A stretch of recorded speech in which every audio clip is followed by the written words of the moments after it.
అలంపూర్ ప్రాంత ప్రజలకు మహబూబ్ నగర్ ఎంపీగా శాసనసభ ప్రతిపక్ష నాయకుడు కల్వకుంట్ల చంద్రశేఖరరావు గారు ఒక మాట ఇచ్చారు.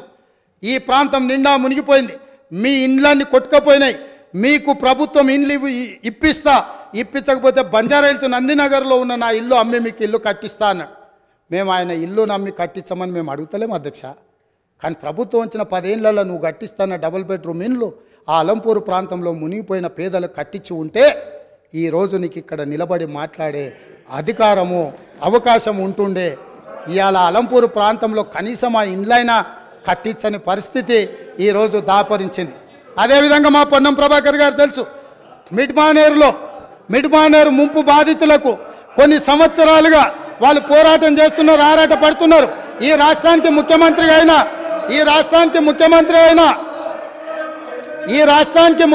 అయిన చంద్రశేఖరరావు గారు మిడ్మానేర్ ప్రాంత పర్యటనకు పోయిండు. ఏం మాట్లాడిండు? రాజన్న ఆ ప్రాజెక్టులకు అక్కడికి వెళ్ళి నేను మీ ఊరి అల్లుడిని, మీరు మిడ్మానేర్లో ముంపు బాధితులు, మీ అల్లుడు ఈరోజు తెలంగాణ రాష్ట్రానికి ముఖ్యమంత్రి అయిండు, మీకు అందరికీ న్యాయం చేస్తా, మీకు R&R ప్యాకేజ్ ఇస్తా, మీకు ఇండ్లు కట్టిస్తాని స్వయంగా తెలంగాణ రాష్ట్ర ముఖ్యమంత్రిగా ఆనాడు చంద్రశేఖరరావు గారు అక్కడికి వెళ్ళి మాట ఇచ్చిండ్రు. నేను ఈరోజు మిమ్మల్ని అడుగుతున్నా అధ్యక్ష, ఈ రోజు వరకు వాళ్ళు మళ్ళీ అదే వంట వార్పు చేస్తున్నారు, అదే రాస్తారోకలు చేస్తున్నారు, అదే ధర్నాలు చేస్తున్నారు. ఇదే పోలీసులు ఉమ్మడి రాష్ట్రంలో లాఠీ చార్జ్ చేసిన పోలీసులు వాళ్ళ మీద లాఠీ చార్జ్ చేస్తున్నారు. మా మంత్రి పొన్నం ప్రభాకర్ గారు ప్రతి నెల నిరసన కార్యక్రమాన్ని ఇప్పటి వరకు నిరసనలు కొనసాగిస్తూనే ఉన్నాడు.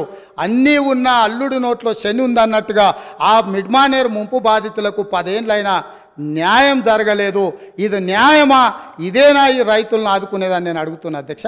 అదేవిధంగా R&R ప్యాకేజీలో ఇండ్లు కోల్పోయిన వాళ్ళకు, పేదవాళ్లకు ఇండ్ల పట్టాలు ఇస్తారు అధ్యక్ష.